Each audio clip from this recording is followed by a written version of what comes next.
Hello guys, welcome to my YouTube channel. यहाँ पे हम इग्नू के MT6 की बात करने वाले हैं, जो कि आपका एब्स्ट्रैक्ट अलजेब्रा है। इसके अंदर हम यूनिट 4 डिस्कस कर रहे थे पहले ही, ठीक है। उसकी ऑलरेडी मैं 2 वीडियोस अपलोड कर चुकी हूँ, तो आप उन वीडियोस को देख लेना, जिनका लिंक आपको ईजिली डिस्क्रिप्शन में मिल जाएगा।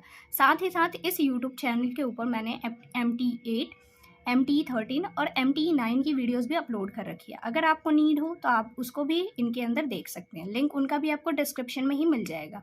ओके, तो आज हम यहाँ पे बात कर रहे हैं यूलर 5 फंक्शन की, ठीक है। आज के हम पूरे वीडियो के अंदर यूलर 5 फंक्शन, यूलर के जितने भी थ्योरम है, यूलर फॉर्मेट थ्योरम है, यूलर लिटिल थ्योरम है, इनके बारे में हम यहाँ पे डिस्कस करेंगे, ठीक है, वन बाय वन करके। सबसे पहले हम यहाँ पे बात कर लेते हैं कि यूलर 5 फंक्शन क्या होता है, ठीक है। ये आपके एग्जाम के पॉइंट ऑफ व्यू से इंपॉर्टेंट थ्योरम है, ठीक है। इसके बेस पे क्वेश्चन आ जाते हैं, कई बार पेपर में पूछे गए हैं, तो आपको इनके बारे में पता होना जरूरी है। लैग्रांजेस थ्योरम से भी बहुत ज़्यादा क्वेश्चन पूछे जाते हैं। हर बार एक क्वेश्चन आपको लैग्रांजेस थ्योरम का भी मिल जाएगा देखने को, ठीक है। तो इसलिए मैं कह रही हूँ आपसे कि वो वीडियोज़ आप पहले देख लेना, फिर उसके बाद इस वीडियो को देखोगे तो ज़्यादा अच्छे से समझ आ जाएगा। ओके, तो डेफिनेशन की हम बात करते हैं। डेफिनेशन आखिरकार क्या कहती है इसकी, तो ये कहती है we define the Euler 5 theorem, ठीक है। यूलर 5 फंक्शन जो होता है वो कैसा फंक्शन होता है, ये इसको हम 5 से डिनोट करते हैं। आपको नाम से ही पता चल रहा है 5 होता है, ठीक है। 5 हमारे पास एक ऐसा फंक्शन होता है, natural number two natural number function होता है ये, ठीक है। इसके अंदर सिर्फ और सिर्फ हम नेचुरल नंबर्स के बारे में ही बात करते हैं। जैसे कि मैं आपको बताऊं कि 5 1 की जो वैल्यू होती है वो कितनी होती है, 1 होती है, ठीक है। ऐसे ही हमारे पास जो 5 ऑफ n, n हमारे पास क्या होगा, नेचुरल नंबर्स होंगे, ठीक है। जैसे 1 2 3 4 5 6 ये होंगे हमारे पास इस तरीके से। 5 ऑफ n की वैल्यू जो होती है वो क्या होती है, नंबर ऑफ नेचुरल नंबर्स होते हैं, ठीक है, which is less than n के होगा। यहाँ पे आपके पास जितने भी नंबर्स लिखे जाएंगे उससे लेस होगी इसकी ये वाली वैल्यू के हम बारे में बात कर रहे हैं कि ये वैल्यू आखिरकार आती कैसे है। तो ये वैल्यू होती क्या है उसकी बात कर रहे हैं। तो नंबर ऑफ नेचुरल नंबर होता है ये भी, ठीक है, जो कि लेस देन आपके पास n होगा and relatively prime to n, ठीक है। और ये जो हमारे पास नंबर होगा वो किसके बारे में बताएगा, रिलेटिव प्राइम नंबर्स के बारे में बताएगा, ठीक है। रिलेटिव प्राइम नंबर्स को ही क्या कहते हैं, हम को प्राइम नंबर्स कहते हैं, ठीक है। तो अगर आपको कहीं पे भी किसी भी बुक में को प्राइम नंबर्स देखने को मिल जाए या एग्जाम्स में आपको रिलेटिव प्राइम नंबर पूछ ले, तो भी दोनों का मीनिंग जो होता है वो सेम होता है। ये हमारे पास क्या होता है 4, एन जो होता है क्या होता है आपके पास, ग्रेटर देन इक्वल्स टू 2 के लिए होगा, ठीक है। अब जैसे हम एक एग्जांपल लेते हैं ताकि आपको ज़्यादा अच्छे से समझ आ जाए कि आखिरकार हम किस बारे में बात कर रहे हैं। जैसे अगर हम 5 4 की वैल्यू निकालें, 5 4 का मतलब क्या होता है, 4 से छोटे आपको प्राइम नंबर्स ढूंढने हैं, छोटे आपको को प्राइम नंबर्स ढूंढने, प्राइम नहीं ढूंढने, को प्राइम नंबर्स या रिलेटिव प्राइम नंबर्स ढूंढने कितने होते हैं। तो देखो यहाँ पे 4 के लिए हमारे पास जो रिलेटिव प्राइम नंबर्स होंगे या को प्राइम नंबर्स होंगे वो सिर्फ 1 और 3 होंगे, ठीक है। इसका मतलब क्या है, इसके सिर्फ और सिर्फ 2 ही को प्राइम नंबर्स हो सकते हैं, उससे ज़्यादा को प्राइम नंबर्स इसके नहीं हो सकते हैं।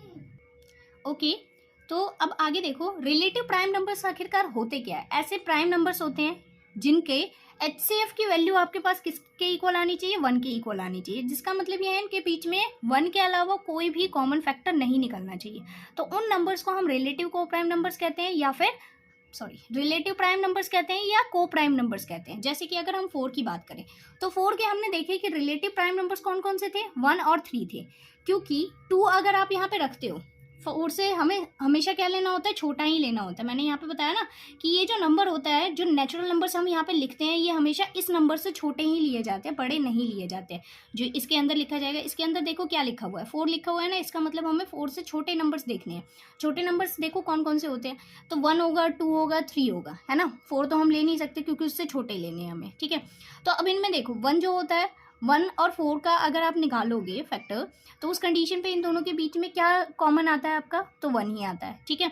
ऐसे ही 4 के साथ अगर आप 2 का फैक्टर निकालोगे, जैसे यहाँ पे लिख रखा है 1 का अगर 4 के साथ निकालेंगे तो 1 ही आएगा HCF, 2 का अगर आप 4 के साथ निकालोगे तो 2 आ जाएगा, 3 का आप 4 के साथ निकालोगे तो 1 आ जाएगा। तो इस वजह से हमने सिर्फ इसको और इसको यानी 1 और 3 को ही इसके रिलेटिव प्राइम नंबर्स की कैटेगरी के अंदर इंक्लूड किया है। अदरवाइज हमने 2 को क्या कर दिया, स्किप कर दिया। क्यों स्किप कर दिया, क्योंकि इनके बीच में क्या है, 1 के अलावा भी एक फैक्टर है, एक नंबर ऐसा है जो क्या आ रहा है, कॉमन आ रहा है। इस वजह से हम इसको क्या कर देते हैं, स्किप कर देते हैं। तो आपको ऐसे ही नंबर चूज करने हैं जो कि 2 कंडीशन है यहाँ पे, पहली इससे छोटी होनी चाहिए, ठीक है।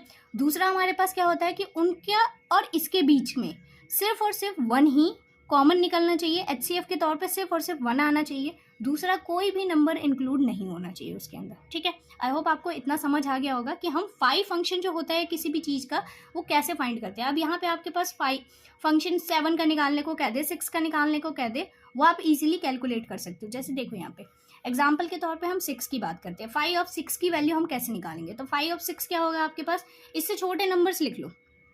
इससे छोटे कौन कौन से नंबर होते हैं, 1 2 3 4 5, ठीक है। 6 हम इंक्लूड नहीं करेंगे, ठीक है, इससे छोटे ही लेने होते हैं हमें। अब 1 का आप 6 के साथ देखो, 1 और 6 का जो हमारे पास HCF है वो कितना आएगा, 1 आएगा। 2 और 6 का निकालोगे तो 2 आ जाएगा। 3 और 6 का निकालोगे 3 आ जाएगा। 4 और 6 का निकालोगे 2 आ जाएगा। 5 और 6 का निकालोगे 1 आ जाएगा।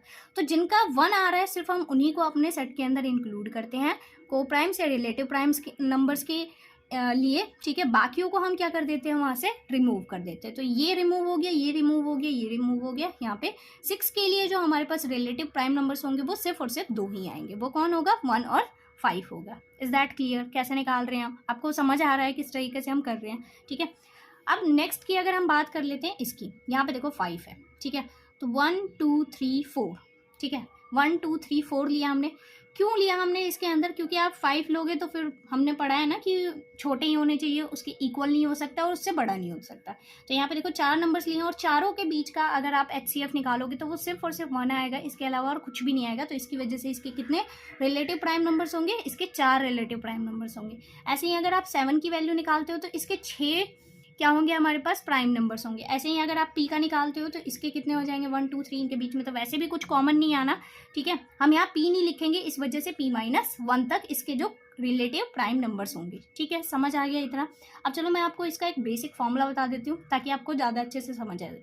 ये तो हमारे पास छोटे छोटे नंबर्स है, मान के चलो अगर बड़े नंबर्स आ जाए तो उस कंडीशन पे हम ये सारे सब्जेक्ट्स थोड़ी लिखते चलेंगे, है ना। इनको लिखने के बजाय हम क्या करेंगे, फॉर्मूला यूज़ करेंगे, ओके। उस फॉर्मूले को जानने से पहले हम यहाँ पे कुछ नोट देख लेते हैं, इंपॉर्टेंट पॉइंट्स। वो क्या कहता है, if A, B is equals to 1 आता है, मतलब A और B का HCF जो होता है वो 1 आता है, देन A B क्या कहलाएंगे हमारे पास, को प्राइम नंबर्स या रिलेटिव प्राइम नंबर्स कहलाते हैं, ठीक है। It can be expressed as, इनको हम ये इस तरीके से भी लिख सकते हैं, MA + NB is equals to में 1 होगा। M और N आपके कोई भी इंटीजर्स हो सकते हैं, ठीक है। तो ये इसकी जनरल फॉर्म है, बेसिक फॉर्म है। अब उसके बाद हम इसके फॉर्मूले की बात करते हैं कि आखिरकार वो कौन सा फॉर्मूला होता है जिसको यूज़ करके हम डायरेक्टली अपना आंसर निकाल सकते हैं, ओके। तो चलो, तो देखो यहाँ पे मैं एक एग्जांपल ले लेती हूँ ताकि आपको फॉर्मूला ज़्यादा अच्छे से समझ आ जाए। इसको हम लिख सकते हैं यहाँ पे 5, ठीक है। मान के चलो जैसे मैं यहाँ पे वैल्यू निकाल रही हूँ 5 ऑफ 6 की, इसके हमने वैल्यू देखी कितनी आई थी, 1 और 5 आई थी, है ना। मतलब इसके कितने प्राइम नंबर्स हो सकते हैं, इसके को प्राइम नंबर्स हो सकते हैं, इसके सिर्फ 2 ही को प्राइम नंबर्स हो सकते हैं। अब देखो इसको निकालने का तरीका क्या होता है, सबसे पहले आपको ना 6 के फैक्टर्स बनाने होते हैं, 6 के प्राइम फैक्टर्स बनाने होते हैं। तो 6 के प्राइम फैक्टर्स हमारे कौन कौन से होते हैं, 2 और 3 होते हैं, है ना। 6 को हम ऐसे ही लिखते हैं ना, 2 × 3 में। तो आपको क्या करना होता है, जितने भी इसके प्राइम फैक्टर्स होंगे 6 के, मान के चलो हम इसको P से डिनोट कर लेते हैं, ठीक है। तो यहाँ पे क्या लिखते हैं हम, हमेशा P-1 लिखते हैं, समझ आ गया। P-1 लिखेंगे, जितने फैक्टर्स होंगे इन सबको P-1 करके आपको मल्टीप्लाई करना है। मान के चलो यहाँ पे जैसे कि मैं 5 ऑफ 6 की वैल्यू निकाल रही हूँ, ठीक है। तो 5 ऑफ 6 का मतलब क्या है, इसके प्राइम फैक्टर्स देखो कितने हैं, 2 और 3 है। तो इसको हम लिखेंगे 2-1, फिर दूसरा भी है तो मल्टीप्लाई लगा देंगे, जितने भी होंगे उनके बीच में मल्टीप्लाई लगा के 1 से माइनस करते हुए चलना है, 3-1। अब आप इनको सॉल्व करो, 2-1 का मतलब क्या होगा, 1, 3-1 का मतलब क्या हो जाएगा, 2। इसको मल्टीप्लाई कर लो, कितना आ जाएगा, 2। तो देखो 5 ऑफ 6 की कितनी वैल्यू आएगी आपके पास, सिर्फ 2 वैल्यू आएगी, और वो कौन कौन सी वैल्यूज होंगी, 1 और 5 होगा, ठीक है। समझ आ गया इतना, इस तरीके से हम निकालते हैं इसको। ऐसे ही मान के चलो अगर हम 15 की बात कर लेते हैं, ठीक है, एक एग्जाम्पल लेते हैं 15 का। अब 15 के जो हमारे पास फैक्टर्स होते हैं वो कौन कौन से फैक्टर होते हैं, एक तो हमारे पास 3 होता है और दूसरा 5 होता है, इसके अलावा और कुछ नहीं होता। तो चलो इसके निकाल लेते हैं, 3 और 5 है तो 3-1, और यहाँ पे कर दिया हमने 5-1। अब इनके बीच में मल्टीप्लाई लगा दो, तो यहाँ पे कितना आ जाएगा, ये आ जाएगा आपके पास 3-1 का मतलब होता है 2 और 5-1 का मतलब होता है 4।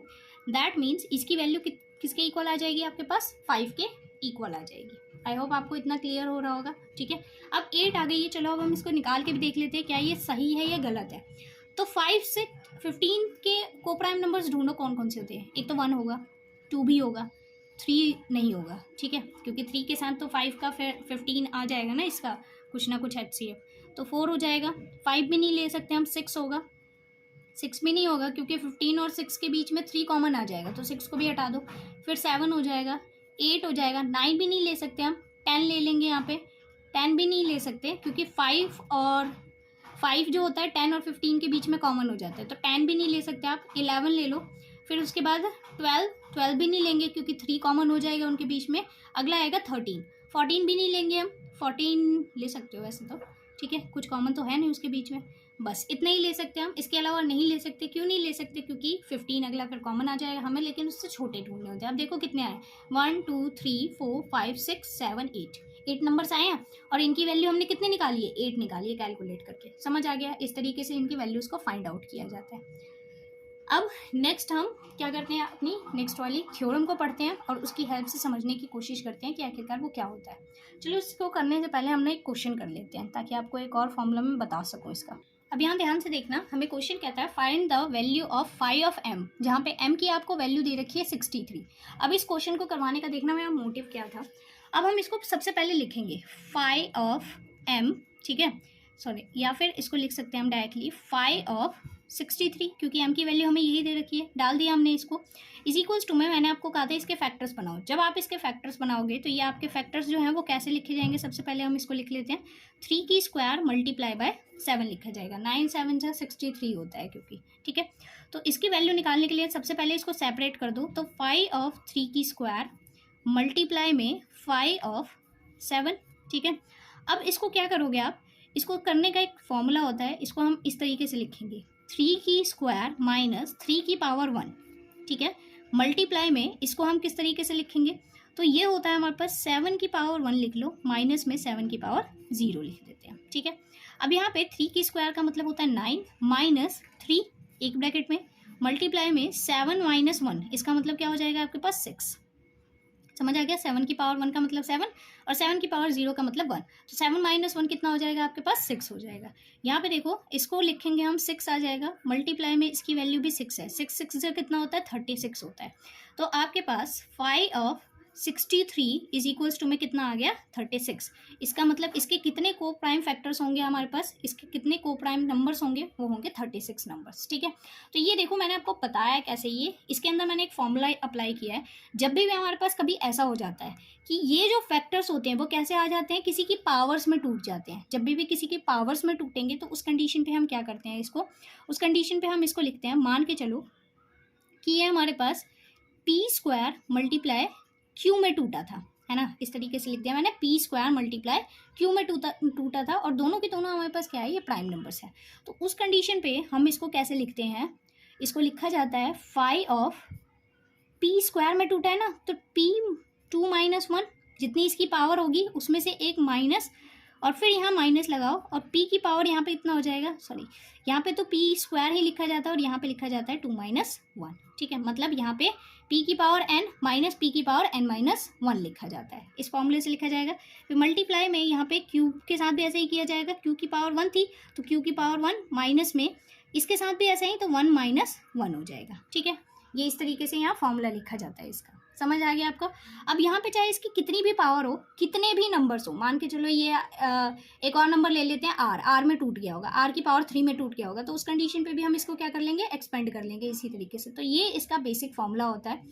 आप इस क्वेश्चंस को, जो ये हमारे पास सिंपल क्वेश्चंस हैं, इनको भी इसी तरीके से कर सकते हो। जैसे कि ये एक सिंपल एक फॉर्मूला याद रखो कि जब भी पावर्स की टर्म्स में टूटेंगे तो उस कंडीशन पर हम इसको ऐसे लिखेंगे, ठीक है। कैसे लिखेंगे, चलो मैं एक फॉर्मूला बता ही देती हूँ यहाँ। जैसे कि फाई ऑफ एम हो गया, इज इक्वल्स टू में हम इसको लिखेंगे कि p की पावर m माइनस p की पावर n माइनस 1 हो जाएगा, ठीक है, ब्रैकेट में हमेशा लिखा जाएगा। मल्टीप्लाई में जितने भी फैक्टर्स होंगे उनके सबके साथ ऐसा करना है, q की n हो जाए, ठीक है, या m लिख लो इसको, मान के चलो इसकी पावर कुछ और आई होगी, माइनस में यहाँ पे हो जाएगा q की पावर m माइनस 1। ऐसे ही जितने भी ब्रैकेट्स होंगे, सपोज करो r हो जाएगा, तो r को भी हम इसी तरीके से, कितने भी फैक्टर्स बनेंगे इस फैक्टर्स के ऊपर डिपेंड करेगा कि यहाँ पे कितने ब्रैकेट्स बन रहे हैं आपके, ठीक है। अब इसको अगर आप करना चाहो तो इसको भी हम ऐसे ही कर सकते हैं, जैसे ये 2 और 3 में टूटे थे। अगर आप इसको सॉल्व करना चाहोगे तो इसको कैसे लिखेंगे हम, यहाँ पे लिखेंगे 2 की पावर 1 माइनस 2 की पावर 1 माइनस 1 हो जाएगा, मल्टीप्लाई में यहाँ पे भी क्या हो जाएगा 3 की पावर 1 माइनस में 3 की पावर 1 माइनस 1 हो जाएगा, ठीक है।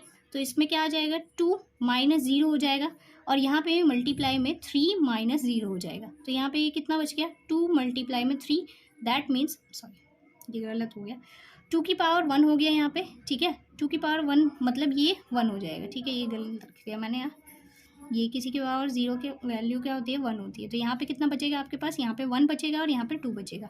तो 1 2 या 2 होता है, तो यहाँ देखो वैल्यू कितनी आ गई आपकी, 2 आ गई। समझ आ गया। इस तरीके से हम इस क्वेश्चन को करते हैं।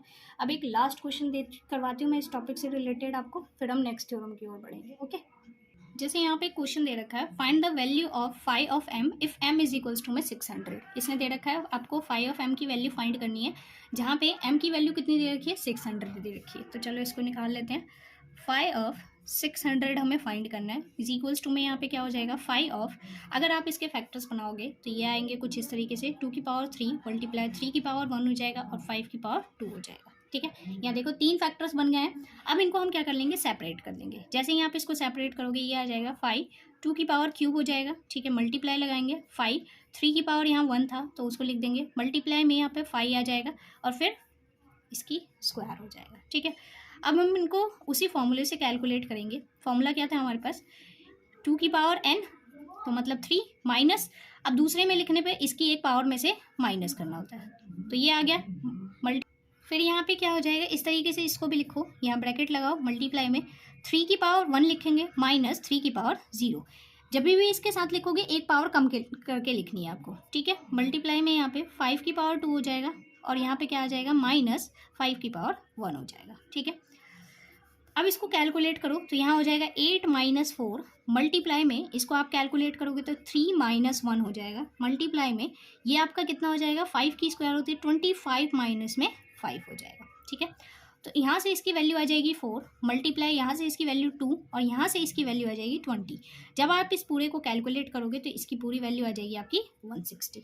समझ आ गया, इतना क्लियर हो गया। इस तरीके से हम इसे कैलकुलेट करते हैं, ठीक है। अब मैं आपको एक क्वेश्चन देके जाती हूँ, आप क्या करना है, इसको सॉल्व करना। सेम यही क्वेश्चन है, आपको बस यहाँ पे क्या रखना है, 400 रखना है। आपको m की जगह 400 रख के क्या करनी है, वैल्यू को फाइंड करना है। मैं यहाँ लिख देती हूँ क्वेश्चन, आप इसे नोट डाउन कर लेना और इसका आंसर जो है वो मुझे कमेंट करके जरूर बताना, ठीक है। और ये भी बताना कि आपको कितना टाइम लगा इस क्वेश्चन को सॉल्व करने में, इस आसान से फॉर्मूले के साथ, ठीक है।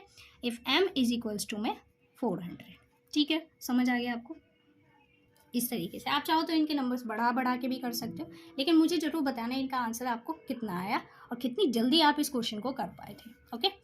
तो अब हम नेक्स्ट थ्योरम की ओर बढ़ते हैं। नेक्स्ट थ्योरम क्या है, हमारा अगला टॉपिक है जैसे हमारे पास, वो कहता है यूलर-फॉर्मिट थ्योरम। यूलर-फॉर्मिट थ्योरम आखिरकार क्या होती है, इसमें कहता है let A belongs to natural numbers and N जो होगा वो आपके पास क्या होगा, ग्रेटर दैन इक्वल्स टू 2 होगा, such that A comma N, मतलब इनके बीच में जो एन आप लेट करोगे उनके बीच का जो मतलब दोनों के दोनों को प्राइम होने चाहिए, ठीक है। इनके बीच का HCF आपका 1 के इक्वल आना चाहिए। देन उस कंडीशन पे a phi of n is congruent to, ठीक है, is congruent to 1 modulo of n के इक्वल होता है, ठीक है। इसका मतलब क्या होता है कि जब भी ये कुछ ऐसा लिखा जाएगा इसका मतलब होगा is divisible divided by N से ये डिवाइड होगा और उस कंडीशन पे रिमाइंडर जो होगा वो कितना आना चाहिए, आपका 1 आना चाहिए, ठीक है। तो चलो अब हम इसको चेक करके देख लेते हैं कि आखिरकार कैसे क्वेश्चन करते हैं। ये आपकी बुक का क्वेश्चन है, इसमें कहता है what is the reminder left when dividing 3 की पावर 47 बाय 23, ठीक है। इसको जब हम डिवाइड करते हैं तो आखिरकार वैल्यू जो होती है वो क्या आती है, ठीक है। तो इसको चेक कर लेते हैं हम। तो इसको करते हैं, सबसे पहले इसका सॉल्यूशन लिखा जाए तो फाई ऑफ 23 की वैल्यू निकालोगे। जैसे आप, मैंने आपको बताया था जब भी ये प्राइम होता है, ठीक है, ये जब भी प्राइम नंबर होगा कोई भी, तो उस कंडीशन पे इसके जो को प्राइम नंबर्स आएंगे वो सारे के सारे क्या होंगे, इससे एक लेस हो जाएगा, टोटल उतने ही को प्राइम नंबर्स आएंगे। जैसे ये 23 है ना, तो 22 इसके को प्राइम नंबर्स होंगे, ठीक है। अगर यहाँ पे 25 होता तो उस कंडीशन पे क्या हो जाता, 20, मतलब आपको प्राइम नंबर्स देखने हैं ऐसे जो किसी के टेबल में ना आए, ठीक है। तो जैसे अगर मान के चलो यहाँ पे कोई ऐसी डिजिट होती है जो किसी और के टेबल में आती ही नहीं है, जैसे 47 हो जाता, 47 किसी के भी टेबल में नहीं आता, तो उससे एक कम जो होता है वो क्या हो जाता है, इसका को प्राइम हो जाता है, उतने ही नंबर्स इसके को प्राइम या रिलेटिव प्राइम नंबर्स हो जाते हैं। जैसे अगर हम इसका देखेंगे तो इसके होते हैं हमारे पास 1 होता है, 2 होता है, किसी भी नंबर के साथ निकाल लो, किसी भी डिजिट्स के साथ निकाल लो, इसके 1 के अलावा आपको कोई भी नंबर जो है वो फैक्टर के तौर पे या कॉमन के तौर पे नहीं मिलेगा, ठीक है। तो 3 लिखो, 4 लिखो, आप डॉट डॉट डॉट करके यहाँ पे 22 तक लिखो। इनके साथ कोई भी नंबर आपके साथ में कोई भी 1 के अलावा नंबर देगा ही नहीं HCF के तौर पे। तो इसका मतलब यहाँ पे कितने टोटल नंबर आ जाएंगे इसके 22, ठीक है। तो 5 ऑफ 23 की वैल्यू हमारे पास कितनी आएगी 22 के इक्वल आएगी, ठीक है। हमें फाइंड किसकी वैल्यू करनी है, हमें करना है कि जब हम क्या करते हैं इसको इसके साथ डिवाइड कर देते हैं, ठीक है, इस पावर को 23 से डिवाइड करते हैं तो हमें बताना है आखिरकार कितना आता है, ठीक है। तो इसको हम लिख लेते हैं। इसको लिखने का तरीका होता है, इसको आपको तोड़ना होगा। तो इसको आप तोड़ोगे तो कैसे टूटेगा, ये टूटेगा 22 × 3, ठीक है। आपको देखना है कि आखिरकार कौन से डिजिट के साथ 22 है ना, 22 के साथ देखो कौन से डिजिट के साथ ये पूरा पूरा डिवाइड हो जाता है ना। तो 22 × 2 का मतलब क्या होता है हमारे पास यहाँ पे 44 हो जाएगा। 3 की पावर 44 के साथ अगर आप यहाँ पे कितना प्लस कर देते हो, 3 प्लस कर देते हो तो टोटल किसके इक्वल आ जाता है, ये 47 की इक्वल आ जाता है, ठीक है। समझ आ गया इतना। अब इसको जब आप करोगे तो ये किस तरीके से हो जाएगा, इसको हम लिख देंगे 22 × 2 और यहाँ पे डॉट मल्टीप्लिकेशन के साथ यहाँ पे कितना आ जाएगा 3 की पावर 3 हो जाएगा, क्योंकि यहाँ प्लस में है तो यहाँ पे हमने इसको क्या कर दिया, तोड़ दिया, ठीक है, ब्रेक डाउन कर दिया। अब यहाँ पे हम इसको लिख लेंगे कि 3 की पावर 47 इज इक्वल्स टू में कितना आएगा, ये आपको दिख रहा है ये कितना है, ये हमारे पास जो है ये किसकी वैल्यू है आपके पास 5 ऑफ 23 की वैल्यू और इसका 2 गुना हो रखा है ये। तो इसको हम लिख सकते हैं 3 की पावर 2 मल्टीप्लाई ऑफ किसके है, ये 5 ऑफ 23 के वैल्यू के है, 22 को हम इस तरीके से लिख सकते हैं और मल्टीप्लाई में 3 की पावर 3 कितना होता है 27 होता है, ठीक है। अब देखो आपको करना क्या होता है, ये तो इसका डिविजिबल होगा ही होगा, ठीक है। इतनी जो डिजिट है ये पूरी तरीके से इससे डिविजिबल होगी। अब आपको कुछ नहीं करना है, इस 23 से इस 27 को जो लास्ट में ये बचा हुआ होता है ना, इससे डिवाइड करके देख लो, जो भी आपका रिमाइंडर बच जाएगा ना वही इसका सॉल्यूशन होगा, ठीक है। अगर आप 23 को 27 से डिवाइड करते हो तो आपको रिमाइंडर के तौर पे क्या मिलेगा 4 मिलेगा, ठीक है। ये चीज़ हमें पता है तो हम इसको डायरेक्टली लिख देते हैं यहाँ पे कि a की power 5 of n is divided, है ना, ये चीज़ तो हमें पता ही है, डिवाइड होना चाहिए और साथ ही साथ क्या देना चाहिए, रिमाइंडर 1 देना चाहिए, ठीक है, बाय n जो ये आपका 23 है, इससे जब डिवाइड होता है ये देन यहाँ पे क्या हो जाएगा आपका, देन रिमाइंडर, ठीक है, विल बी 1, ठीक है, 1 आना चाहिए इसका रिमाइंडर। जब आप इसकी ये जो वैल्यू है ना ये वाली 5 ऑफ n, ठीक है, इससे जब आप इसको डिवाइड करते हो तो उस कंडीशन पे इसका रिमाइंडर कितना आना चाहिए 1 आना चाहिए, ठीक है। लेकिन 3 की पावर 47 जो है इसका मॉडुलो जो है वो किसके इक्वल आ जाएगा आपके पास, इसकी वैल्यू आ जाएगी हमारे पास 4 मॉडुलो 23 के, ठीक है। एन आपका कितना है यहाँ पे ये दे रखा है ना, इस तरीके से हम इसको लिखते हैं। रिमाइंडर आपका जो भी आएगा उसको आपको यहाँ पे लिखना होता है, ठीक है।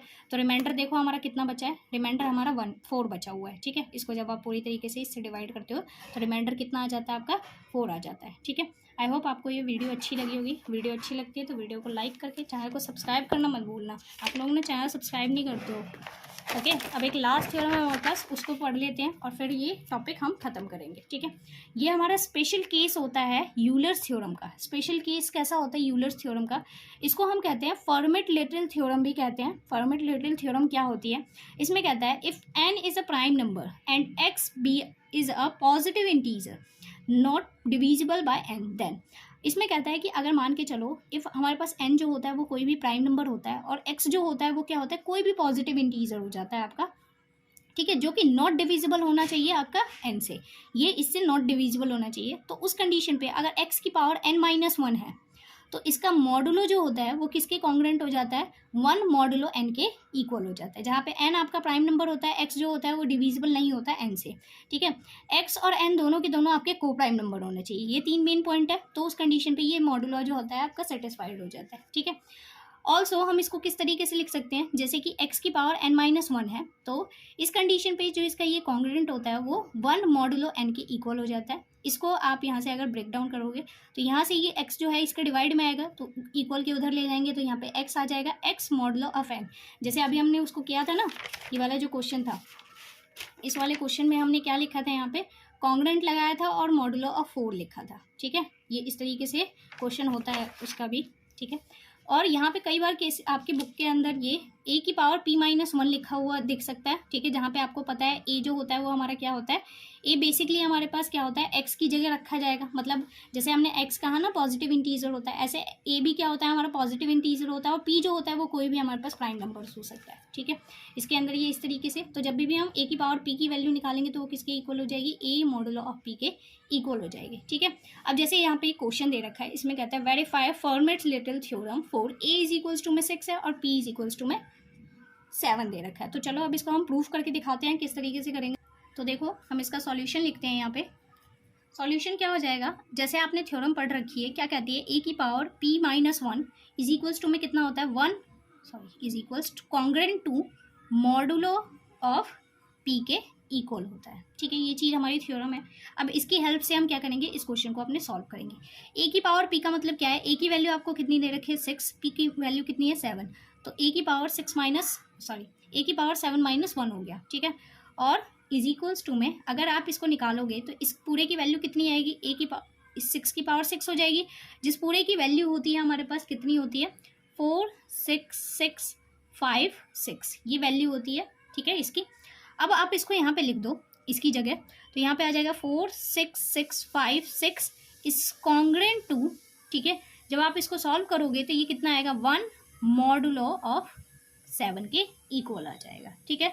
आप चाहो तो इसको डिवाइड करके देख लेना, आप जब जैसे ही इसको डिवाइड करोगे ये पूरी वैल्यू डिवाइड होगी, क्योंकि देखो अगर यहाँ पे 5 होता ना तो 5 होने पे ये पूरा डिवाइड हो जाता, 5 होने पे ये पूरा डिवाइड होता है, यहाँ 6 है तो इसका मतलब क्या है, इसका रिमाइंडर 1 बचेगा ही बचेगा, ठीक है। तो ये हमारे पास पहला आंसर है। तो ये तो हमने उस वाले से किया जो हमारी ओरिजिनल थ्योरम थी ये वाली, ठीक है, इसकी हेल्प से किया हमने। अगर मान के चलो हम इसको इस तरीके से करते हैं तो क्या ये इस चीज़ को सेटिस्फाइड करेगा, तो चलो हम करके देख लेते हैं एक बार इसे। तो यहाँ पे क्या है हमारे पास, ये दे रखा है ए की वैल्यू 6 दे रखी है, तो यहाँ पे 6 आ गया, ठीक है। पी हमें लिखना है, सिर्फ इसके अकॉर्डिंग पी लिखना है, तो पी का मतलब क्या है 7 इज कॉन्ग्रेंट टू किसके आना चाहिए हमारे पास 1 कह रही हूँ मैं, यहाँ पे ए की वैल्यू कितनी है 6 मॉडुलो ऑफ 7 के आना चाहिए, ठीक है। इसके अकॉर्डिंग यही कहता है ये। तो ए की पावर 6 की पावर 7 का मतलब क्या है, 6 की पावर 7 अगर आप कैलकुलेट करोगे तो वो आएगी आपकी 279936, ये आएगा आपके पास, ठीक है। इसको हम इसकी जगह सब्स्टिट्यूट कर देते हैं तो ये आ जाएगा 279936 इस कॉन्ग्रेंट टू, यहाँ पे कितना आ जाएगा 6 मॉडुलो 7, ठीक है।